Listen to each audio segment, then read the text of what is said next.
बहुत ही सुंदर, बहुत ही खूबसूरत। नमस्कार, आदाब। शख्सियत में मैं समीना आप सबका खैर मकदम करती हूँ। क्या तेरे ख्याल ने भी छेड़ा है सितार, सीने में उड़ रहे हैं नगमों की शरर। ऐसा ही जादू है उनकी उंगलियों में, जिनसे सज कर सितार के तार छेड़ देते हैं मधुर तान। शख्सियत में आज मुलाकात मशहूर व मारूफ सितार वादक पंडित प्रतीक चौधरी से। सितार के तारों का जादू, सेनिया घराने की पारंपरिक संगीत रचना। उस्ताद मुश्ताक अली खान साहिब की विरासत को आगे ले जाने की कामयाब कोशिश का नाम है प्रतीक चौधरी।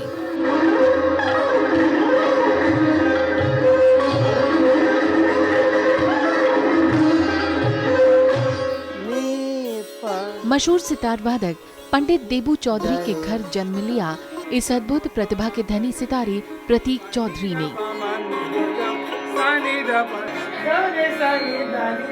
गीत संगीत घुट्टी में मिला।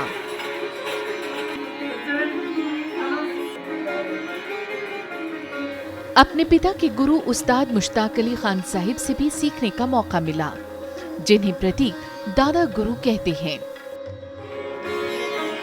सितार और लय पर जादूगरी उन्होंने सीखी अपने गुरु और पिता पंडित देबू चौधरी से। पारंपरिक सितार वादन के साथ साथ प्रतीक चौधरी उसमें नित नए प्रयोग भी करते रहे। कई बार तो उंगलियों और तारों के बीच हवा की रफ्तार भी धीमी पड़ जाती है।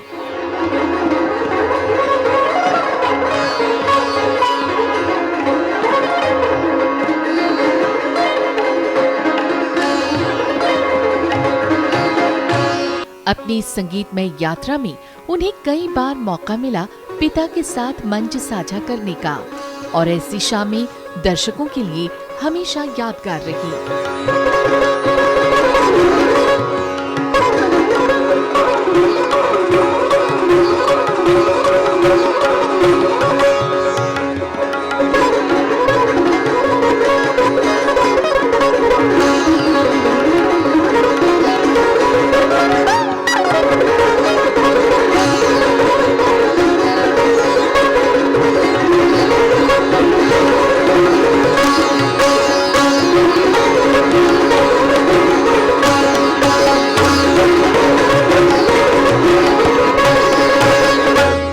विभिन्न संगीत सम्मेलनों के जरिए वो देश के साथ साथ विदेशों में भी अपनी प्रस्तुतियों के जरिए संगीत रसिकों को मंत्रमुग्ध कर चुकी हैं।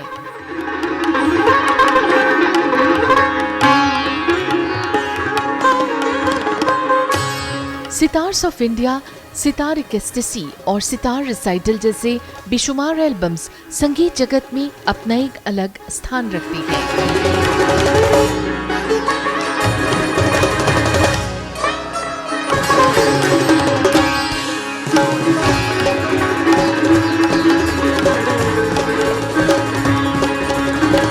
समय समय पर उन्हें जानी मानी हस्तियों का सानिध्य भी मिला, और इस दौरान उन्होंने अपनी कला का परिचय भी दिया। कला साधना के साथ वो दिल्ली यूनिवर्सिटी के संगीत विभाग से भी जुड़े। अपनी संगीतमय यात्रा में उन्हें बेशुमार अवार्ड्स भी मिले। उस्ताद Mushtaq Ali Khan centre for culture के जरिए वो युवा कलाकारों को संगीत और सितार की तालीम पूरे श्रद्धाभाव के साथ दे रही हैं।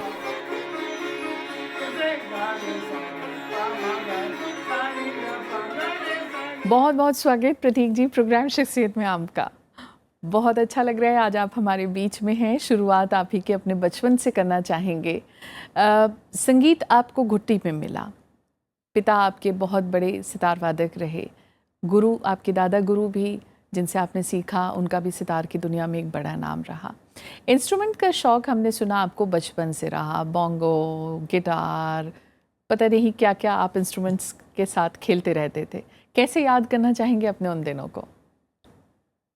मेरा बचपन, मैं ये नहीं कहूँगा कि जैसे आमतौर पे कभी किसी को प्रेशर डाला जाए कि ये करना है, ये आपको आगे ले जाना है। आमतौर पे जब आपके पिता जैसे हमारे पिता पंडित देवजी चौधरी जी पद्म भूषण, इतने बड़े कलाकार इस देश के हैं। अब ये 81 साल भी उनके हुए। उन्होंने एवं हमारे मदर, हमारे माता जी मिसेस मंजूश्री चौधरी, जो कि अभी नहीं है, हमें छोड़ के चले गए हैं कैंसर से। कभी उन दोनों ने हमें एक, अगर कहते हैं घराने या लेगेसी को आगे ले जाना है, प्रेशर नहीं दिया। इसलिए हमारा जो बचपन, मैं जब भी याद करता हूँ कि मैं बहुत अपने माता पिता का शुक्रगुजार हूँ आज कि उन्होंने मुझे वो फ्रीडम दी कि आप जो करना चाहें आप करो। तो स्कूलिंग हमने किया मॉडर्न स्कूल वसंत विहार दिल्ली में। उसके बाद हमने कॉलेज किया, मगर म्यूज़िक नहीं लिया कॉलेज में। अच्छा। आमतौर पे क्या होता है, सोचते भाई म्यूज़िक ऑनर्स या कुछ कर लें। हाँ। हमने बीकॉम ऑनर्स किया। अच्छा। तो अभी दिल्ली में कॉलेज शहीद भगत सिंह कॉलेज। हाँ। फिर मैंने सोचा कि क्यों ना मैं ऐसे कुछ सब्जेक्ट में करूं जो संगीत के साथ भी रिलेटेड हो। और पढ़ाई भी आजकल बहुत ज़रूरी है, साथ साथ हमारी पढ़ाई भी चलते रहे। तो हमने दिल्ली यूनिवर्सिटी में फैकल्टी ऑफ म्यूज़िक ज्वाइन किया एज अ स्टूडेंट। वहाँ पे एक डिप्लोमा भी किया संगीत शिरोमणि, फिर मास्टर्स म्यूज़िक भी किया। दोनों हमने टॉप किया, गोल्ड मेडल भी मिला। मास्टर्स म्यूज़िक में यूनिवर्सिटी में टॉप किया, एमफिल किया है वो भी हमने टॉप किया, पीएचडी भी किया म्यूज़िक में। तो उसके बाद हमने दिल्ली यूनिवर्सिटी में फैकल्टी म्यूज़िक ज्वाइन कर लिया एज अ लेक्चरर। अभी हम वहाँ पे प्रोफेसर हैं। मुझे ये बताइए कि आप सेनिया घराने से आते हैं, आपके घराने की खासियत? सेनिया घराना जो घराना है उसका नाम तानसेन से पड़ा, तानसेन से सेनिया। और जो सेनिया के बहुत सारे ब्रांचेस हैं। हमारा जो ब्रांच है वो जयपुर सेनिया कहलाता है। अच्छा। तो सबसे पहले स्वर का लगाव जो है हमारा ध्रुपद शैली की अनुरूप हम करने की कोशिश करते हैं। ध्रुपद को हम सबसे उत्कृष्ट मानते हैं। उसके बाद ख्याल, ठुमरी, दादरा, गज़ल सब एक के बाद एक आ जाते हैं। तो हमारे उस्ताद मुश्ताक अली खान साहब, हमारे दादा गुरु जी कहते थे, हमारे पिताजी को भी, हमें भी कहते हैं, देख संगीत से कभी गद्दारी मत कर। अच्छा। वो म्यूजिकल टर्म है गद्दारी, मतलब मैं स्वर को ऐसे ना लूँ कि स्वर की राग की जो शुद्धता वो बिगड़ जाए, और ध्रुपद में सबसे सच्चा है। तो हमारा जो स्वर का लगाव आलाप में कैसे हम कोशिश करते हैं, जैसे मैं आपको एक थोड़ा एग्जांपल दूं।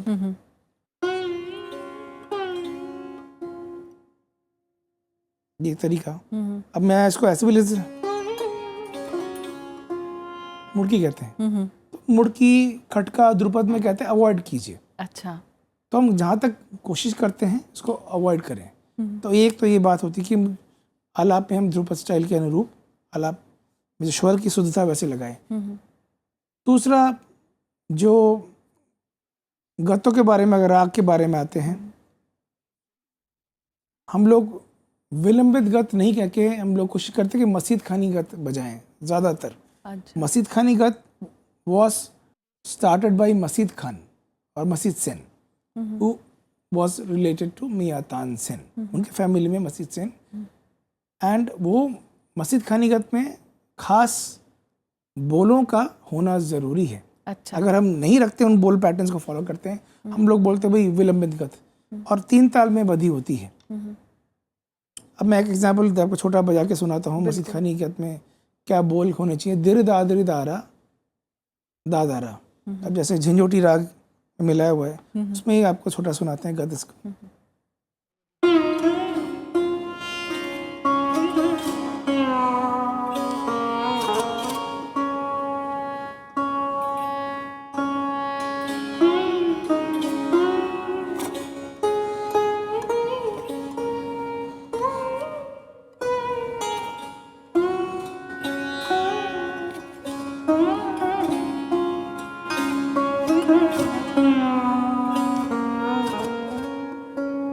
वैसे देखा जाए तो हर कलाकार की अपनी एक डिस्टिंक्टिव स्टाइल होती है, वो स्टाइल जो उसको औरों से बिल्कुल अलग कर देती है। आपने कौन सी एक स्टाइल को अपनाया जो आपको लगा कि वो आपको औरों से बिल्कुल मुख्तलिफ करती है? सबसे पहले तो हमारे जो स्टाइल, जो घराना है, वो सितार जिसमें आप पर्दे देखते हैं ऐसे ना, ये पर्दे कहते हैं। हाँ हाँ। तो ये पर्दे हमारे सितार में 17 है। जी। और क्यों हमने 17 रखा? क्योंकि मसीद सेन हाँ। के ज़माने में 16 पर्दे का सितार बजता था, एंड मसीद सेन ने 17 पर्दे का सितार बजाना शुरू किया, जो तानसेन से रिलेटेड थे मसीद सेन। आज तक हम 9वीं पीढ़ी हैं, या गुरु से शिष्य या फादर टू सन ये आया है कि हमने 17 पर्दे की सितारी बजाने की पीढ़ी, जो मतलब पीढ़ी दर पीढ़ी हमने परंपरा कायम रखी। आजकल सितार में देखते हैं अब 19 है, 20 है, 21 है, 22 भी है, अचल ठाट भी है। तो हमने बढ़ाया नहीं, तो हमने उसी ट्रेडिशन को मेंटेन किया जो पुराने ज़माने से चली आ रही थी।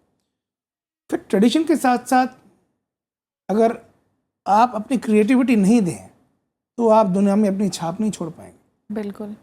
मेरी अपनी एक सोच भी, मैंने जैसे पिताजी ने अपनी सोच रखी, उस्ताद मुश्ताक अली खान साहब के ट्रेडिशन को रखते हुए आगे बढ़े, मैं भी उन्हीं ट्रेडिशन को रखते हुए, खान साहब के एवं हमारे पिताजी के ट्रेडिशन रखते हुए अपनी अपनी कुछ मैंने चीज़ें दी हैं, जैसे सोची हैं। जैसे मैं कोशिश करता हूँ कि आलाप ऐसे बजे कि उसके अंदर कोई भागा दौड़ी ना हो, कम से कम शुरू में इतनी शांति देने की कोशिश हो कि इंसान भाव विभोर हो जाए। तो मेरी एक स्टाइल में कि आलाप में बहुत मैं कोशिश करता हूँ कि उतनी शांति दूं, और जब तैयारी दिखाएं उतनी ही तैयारी दिखाएं, दोनों की चरम सीमा की तरफ जाएं।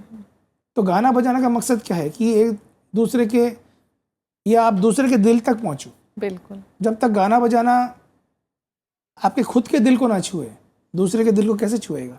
तो आलाप वो दिखाता है। पहला फिर- परफॉर्मेंस हाँ। कब दिया आपने? अब मैं अगर याद करूं सही तरीके से, एक प्री नर्सरी स्कूल में मैंने बजाया था। नर्सरी स्कूल आजकल जैसे होते हैं, प्री स्कूल्स होते हैं, तो मैं 4 साल की उम्र का था। तब आपने शुरू, और उसके बाद फिर जैसे हम कहते हैं ना, एक बड़ा परफॉर्मेंस होता है। हाँ। और यूं तो हमारे सारे परफॉर्मेंसेस एक से बढ़कर एक होते हैं, लेकिन कुछ परफॉर्मेंसेस दिल के बेहद करीब होते हैं। ऐसे कौन से परफॉर्मेंसेस रहे आपके जिन्हें आज आप शख्सियत के माध्यम याद करना चाहेंगे? एक हमने अमेरिका में कैनेडी सेंटर में बजाया, कार्नेगी हॉल में ही बजाया। हमारे पिताजी के साथ भी हमने जुगलबंदी की, बहुत उनकी साथ संगत की, हमने सोलोस भी बजाए हैं। वो मुझे यादगार ये दोनों परफॉर्मेंसेस रहे हैं। एक जापान में मुझे कॉन्सर्ट देने का मौका मिला था। वहाँ हॉल में 1-2 बजे प्रोग्राम रहा, वो भी फुल हाउस रहा, और एक शाम को 7 बजे प्रोग्राम रहा, वो भी फुल हाउस रहा। क्या बात। और ये 3000 की ऑडियंस करीब थी दोनों में। तो वो मुझे यादगार लम्हा कि कितना इंटरेस्ट है लोगों में। हाँ। एक हमारे बहुत बड़े संगीतकार हैं जो हमारे देश के राष्ट्रपति भी रह चुके हैं, अच्छा। डॉक्टर अब्दुल कलाम जी। हाँ हाँ हाँ डॉक्टर हाँ। अब्दुल कलाम जी से भी मुझे तारीफ़ मिली। क्या तारीफ़ मिली, अभी जब उनके लिए बजाया था तो पिताजी और वो हम एक साथ बजा रहे थे, उनकी आंखें बंद थे। तो जब ख़त्म हुआ, अपने हाथ से चाय पिलाई उन्होंने। इतने बड़े गुणी आदमी, प्रेसिडेंट ऑफ इंडिया, चाय पिला रहे हैं, वो भी एक बड़ी बात है आपसे। तो कितने हम्बल थे। तो उन्होंने बताया कि, मुझे बताया खासकर कि आप जब बजा रहे थे, मुझे नहीं पता कौन बजा रहे थे, आप बजा रहे थे या आपके पिता बजा रहे थे। अरे वाह। तो मुझे ये सबसे बड़ी मुझे बात बड़ा लगी कॉम्प्लीमेंट रहा कि है। मैं तो कभी उनके तक मैं पहुंच नहीं सकता अपने पिता की तरफ, मगर ये कोई सोचना भी कि मतलब ऐसे कमेंट मिलना भी, और वो भी संगीतकार थे और वीणा बजाते थे, तो मुझे बहुत अच्छी लगी वो बात। आपके कुछ अपने हैं प्रतीक जी, जिन्होंने आपके आज तक के सफ़र को बहुत करीब से देखा है। हमने उन्हें अपने इस कार्यक्रम में शामिल किया है। मैं चाहूँगी आप उन्हें देखें, फिर अपनी राय हमें ज़रूर दें। आइए देखते हैं। प्रतीक हमारा अपना एक लौता बेटा है। जब 4 साल का था, सितार शुरू किया था। एक जगह में जनगण मन बजाया तो लोगों ने बहुत सराहा। हमारे गुरु की कृपा है उस मुश्ताक अली खान साहब के। खान साहब कहते थे, देख बेटा, उनको तो छोड़ दे, जो करना चाहे करने दे। वो मुझे कभी ऐसी बात नहीं कहा। अब आजकल वो नई नई बातें करते हैं, नई नई शैलियाँ, नई नई आइडिया उनके पास अब बहुत, वो लोगों ने बहुत तारीफ़ भी करी है। हमें बहुत फ़ोन आता है कि आपका बेटा बहुत होनहार हो गया, बहुत अच्छा बजा रहा है। तो मुझे बहुत खुशी होती है। और बाप होकर, गुरु होकर हम चाहेंगे कि वो और तरक्की करे। प्रतीक चौधरी हमारे बच्चे के समान है, और देबू दादा से हम लोगों का बहुत पुराना संबंध रहा है। और प्रतीक चौधरी एक होनहार सितार वादक हैं जिन्होंने बड़ी मेहनत करके सितार वादन में और उसके थियरी में भी पारंगतता हासिल किया है। हम चाहते हैं कि पूरे भारत में उनके सितार वादन का सराहना हो, लोग तारीफ़ करें, उनको सुने, उनको आशीर्वाद दें। हमारा भी बहुत बहुत आशीर्वाद है उनके साथ। क्या कहना चाहेंगे प्रतीक जी इन लोगों के लिए? इतने बड़े कलाकार हैं, इन्होंने हमारे लिए आज इतना अच्छा बताया। हमारे पिताजी हमें कभी तारीफ़ नहीं करते मुझे इसलिए बहुत अच्छा लग रहा है सुनने में। तो हर समय गालियाँ ही मिली हैं, मैं समझता हूँ गालियाँ में उनकी आशीर्वाद हैं, मगर मुझे बहुत प्यार करते हैं, मैं जानता हूँ। एक देखिए, गुणीजनों की तारीफ़ मिलना बहुत मुश्किल बात है। हम लोग इसी तारीफ़ या दो शब्दों के लिए तरसते हैं कि कोई भी गुणीजन अगर करे हमारे लिए बहुत बड़ी बात होती है। तो मैं बहुत बहुत उनको तहे दिल से प्रणाम और शुक्रिया अदा करना चाहूँगा।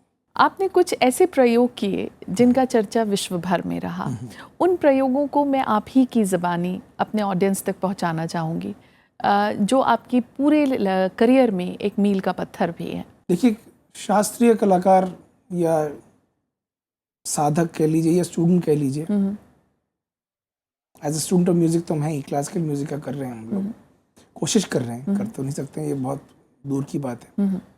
मगर साथ साथ जैसे हमने कहा कि भाई हमें सोचना ज़रूरी होता है संगीत में, तो पाश्चात्य संगीत ने भी मुझे बहुत अट्रैक्ट किया और हमने बहुत कलाकारों के साथ बजाए भी है। फ्यूजन से आपने परहेज नहीं किया? हाँ, मैंने परहेज नहीं किया कि, मगर ये भी है कि अब जब फ्यूजन करें, it should not be like people से कन्फ्यूजन। तो ये सितार एक्सटेसी और सितार्स ऑफ इंडिया इसी की एक कड़ी है। सितार एक्सटेसी जो है, ये कॉन्सेप्ट मैंने बनाया था वेस्टर्न म्यूजिक के साथ। अभी भी हमारा एक बैंड बोल सकते हैं, ग्रुप बोल सकते हैं, आप नेट भी दे सकते हैं सितार एक्सटेसी। तो वो है कि यूथ को अट्रैक्ट करने के लिए क्लासिकल म्यूजिक में कैसे मैं अट्रैक्ट करूँ। उसके अंदर वेस्टर्न क्लासिकल भी है, उसको इंडियनाइज भी मैंने किया हुआ है वेस्टर्न क्लासिकल को, रॉक भी है, पॉप है, ताल वाद्य कचहरी है, tabla, drums, guitar, percussions, electric sitar सब कुछ ही है, कीबोर्ड्स। तो मेरी एक सोच मुझे अच्छी लगी कि सब मुझे उस बात के लिए सराहें भाई कि हमारे क्लासिकल म्यूज़िक को ऐसा भी हो सकता है। और यूथ जो कभी कभार आजकल आता नहीं है या डर जाता है क्लासिकल म्यूज़िक के नाम से, वो जब उस पर आता है वो बोले तो अच्छा लगा। मैंने कहा ये तो मैं क्लासिकल म्यूज़िक ही दिया आपको, अकम्पनिंग इंस्ट्रूमेंट्स खाली बदल गए। आप जब फिर ठीक है मैं आपके प्रोग्राम में आऊँगा। फिर प्रोग्राम में जब आते हैं उनको इतना मज़ा आता है, मुझे पता नहीं था इतना अच्छा था। दूसरा जो हमने कॉन्सेप्ट बनाया, सितार्स ऑफ इंडिया, इसे गवर्नमेंट ऑफ इंडिया की तरफ से भी बाहर भेजा गया है कि ये हमारे देश को मैंने डिपिक्ट करने की कोशिश की है through sitar, which is one of the most popular instruments of India. बिल्कुल बिल्कुल। तो एक नहीं 3 सितार, 5 थे, आज मैंने 3 किए हैं। हाँ। बेस गिटार, ड्रम्स, परकशंस, खोल, खमक, कीबोर्ड्स, बहुत सारे इंस्ट्रूमेंट्स हमने 7-8 आर्टिस्ट उसके अंदर है लिए हैं। और उसको मैंने देखा कि सितार क्या क्या दिखा सकता है, खाली क्लासिकल म्यूजिक नहीं। हमने वैदिक म्यूजिक शुरू किया। अच्छा। उसके वैदिक म्यूजिक का हमने आभास दिया, सामवेदिक उच्चारण सितार के थ्रू से। फिर हम आए, उसके साथ साथ हमने अगला ट्रैक लिया वैदिक इंडिया के बाद हमने लिया क्लासिकल इंडिया, झलक दी हमारे इंडियन क्लासिकल की। फिर कर्नाटक क्लासिकल को भी दिखाया, कर्नाटक इंस्ट्रूमेंट्स भी हमारे पास साथ थे। उसके बाद हम आए स्पिरिचुअल इंडिया को दिखाया, भजन दिखाया, सूफी दिखाया, इवन कीर्तन दिखाया है बंगाल का, कीर्तन के साथ खोल के साथ काम, सारा जो जिसका जैसे डिमांड करते हैं। फिर हम बॉलीवुड म्यूजिक भी दिखाए थोड़ा सा, इंडिया में सब कुछ है। फिर हमने फोक म्यूजिक दिखाया, इंडिया का फोक, ईस्ट का, नॉर्थ का, वेस्ट का, हर जगह का कोशिश किया। बहुत अद्भुत प्रयास रहा। एंड में जाके सब करने के बाद फ्यूजन का भी एलिमेंट दिखाया कि भाई आज क्या चल रहा है। तो एक वैदिक से लेके फ्यूजन म्यूजिक सारा कुछ ट्रेस किया और मुझे बहुत अच्छा लगा कि लोगों को इतना पसंद आया। इवन कलाकारों ने खड़े होकर स्टैंडिंग ओवेशन दी इस कॉन्सेप्ट के लिए कि आपने जो सोचा इस बात को। दिल्ली में भी बोलिए, बाहर भी विदेशों में बहुत प्रोग्राम्स हुए हैं। तो ये बहुत मेरे लिए अनोखी बात है कि मतलब एक सोचना भी है, मैं समझता हूँ मैंने कैसे सोच लिया। तो ये मुश्किल बात मुझे लगी थी, मगर एक कनेक्ट करते ये चीज़ एक बहुत अच्छे शेप में आ जाई है। प्रतीक जी, कोई एक रंग आपकी तमाम ज़िंदगी में जो आपको बेहद पसंद रहा हो, जो आपने हर बार अपने परफॉर्मेंस में ज़रूर बजाया हो?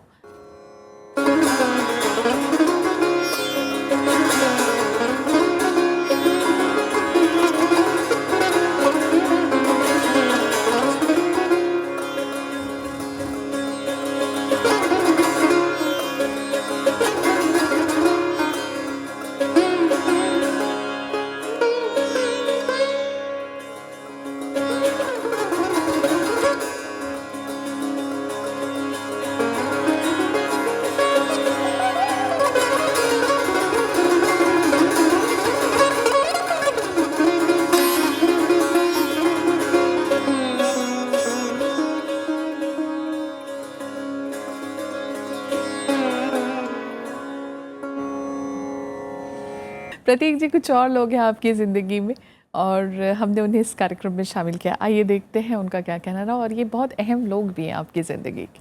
आइए। प्रतीक चौधरी, जो आज एक बहुत अच्छा नाम है श्री प्रतीक चौधरी जी का हिंदुस्तानी शास्त्रीय संगीत में। मुझे आज भी याद है जब आप लेट के सितार बजाते थे, तो मुझे वो बात याद करके, और आज जब आपको लोग बहुत अच्छे से सुनने आते हैं, इज़्ज़त से आपका नाम लेते हैं, और सितार के बारे में जब चर्चा होती है तो आपका भी नाम आता है उसमें। और जब मैं आपके साथ में बजाता हूँ तो मुझे बहुत अच्छा रियाज़ करके जब जाना पड़ता है, जब आपके साथ में प्रोग्राम होता है। और कभी कभी जब हम लोग स्टेज पे बजाते हैं और सवाल जवाब होते हैं तो आप बीच बीच में धोखा भी दे देते हैं मुझे, तो वो एक बड़ा अच्छा टेस्ट है और बड़ा एक बहुत अच्छी याद है। तो उसके लिए भी मैं हमेशा तैयार रहता हूँ, और मेरी शुभकामना है आपको, बेस्ट विशेज़ हैं कि आप अपने गुरु का नाम, अपने फादर का नाम और अपने घराने का नाम इसी तरह से आगे बढ़ाते रहें। शुक्रिया प्रतीक साहब। नमस्कार गुरुजी, मैं पंकज, आपका स्टूडेंट। मुझे आपसे सीखते हुए लगभग 7 साल हो गए। आपके अंडर मैंने अपना एमफिल और पीएचडी किया है। जब भी मैं सुबह उठता हूँ तो मेरी जो सुबह होती है वो आपके राग ललित से शुरू होती है, और जब मेरी शाम होती है तो वो आपके राग यमन से शुरू होती है। जब तक आपके सितार की ध्वनि मेरे कानों में सुनाई नहीं देती है, मुझे नींद नहीं आती है। तो मैं बड़ा सौभाग्यशाली हूँ जो मुझे आप जैसे गुरु मिले हैं, और मैं ईश्वर से यही कामना करता हूँ कि हर जन्म में मुझे आप जैसे गुरु मिले।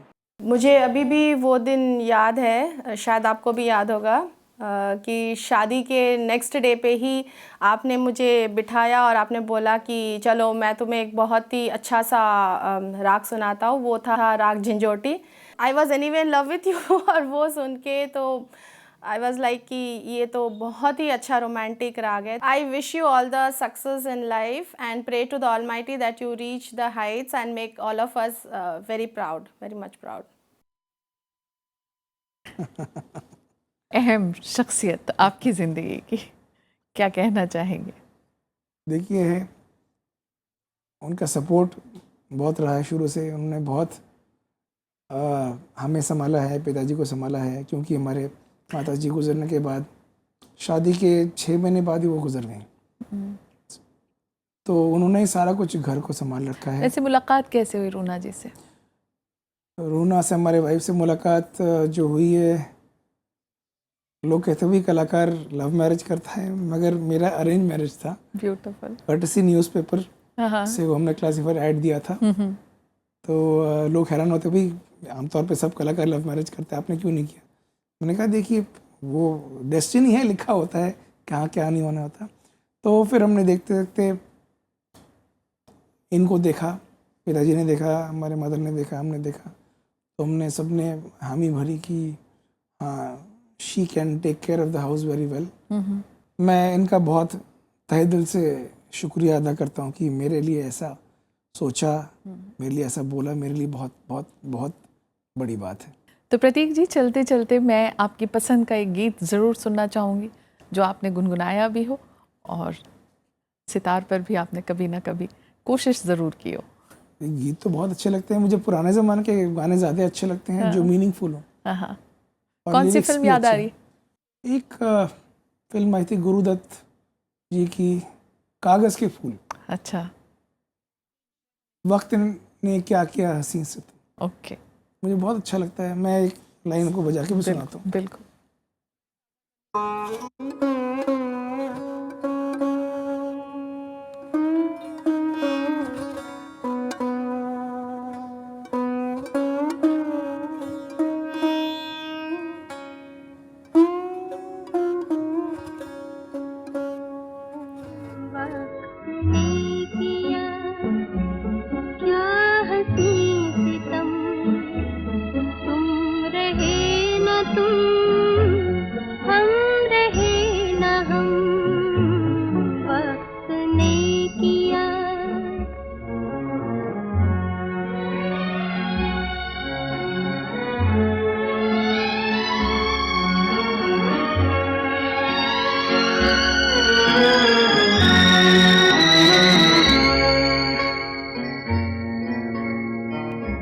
बेकरार दिल इस तरह मिले जिस तरह कभी हम जुदा न थे। बेकरार दिल इस तरह मिले जिस तरह कभी हम जुदा न थे। तुम भी खो गए, हम भी खो गए, एक राह पर चल के दो कदम। प्रतीक जी, आज आप शख्सियत में तशरीफ़ लाए, आपका बेहद शुक्रिया। आपको भी बहुत बहुत शुक्रिया मैं याद करने के लिए। हमारे दर्शकों को बहुत बहुत तहे दिल से शुक्रिया। बहुत बहुत शुक्रिया। तो शख्सियत में आज फ़िलहाल इतना ही। ऐसे ही ताबिंदा सितारों का सिलसिला शख्सियत में जारी रहेगा। इजाज़त दीजिए। नमस्कार, आदाब।